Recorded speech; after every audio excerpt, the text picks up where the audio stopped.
haircut. So, remember when I promised that this week's video would be fun? That's when I was feeling like I was getting better. And I did feel better. But then I felt a lot worse. So I missed out on what I thought would be the opportunity to do the fun thing. Instead, I'm just doing fun stuff with my hair every shot.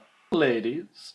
But you are finally going to get an explanation of what Destination Imagination is, which is probably one of the biggest things that I do. But I'm gonna save most of the explanation for when I'm doing DI stuff. Good morning, I'm the Reluctant Conquistador. Today is May 19th, 2014. The song of the week is Going to Marrakesh by the Mountain Goats, and it is a very beautiful day outside. That is just a shining window. You can't see it. Give me a second. So green.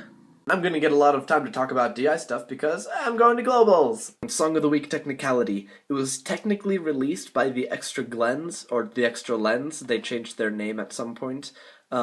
But the main songwriter and singer is John Darnielle, who is the Mountain Goats, so it's by them.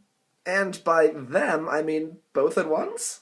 But yeah, the next few videos, I'm hesitant to make promises because we all know how well those have gone for me, will be about Destination Imagination, and there's going to be a lot to cover because there's more at Globals than usual, like pin trading. I would love to give more of an introduction for this, but I have a little work to do because of the trip, and there's this little thing called... That is a very flashy, super flashy. That was Emily, the same one from that one time a couple of videos ago. If you noticed from the scene where everyone was dancing, most people were just like jumping up and down, which I'm not like inherently opposed to, but if you go back and watch, there weren't many people jumping at the same time. They're all jumping to their own beats. Which is a sad testament to just how undanceable most of the songs there were. I mean, just because it's a good song and people like it, doesn't mean you can dance to it. And they're all jumping at different intervals because it was a song that sounded like it should have been faster than it actually was. And this is part of why I think stereotypically white dancing is really bad.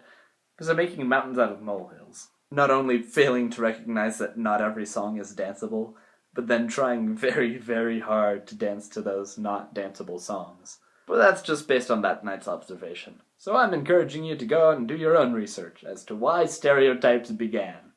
All of them. Join me next week. Same Diego time, same Diego channel.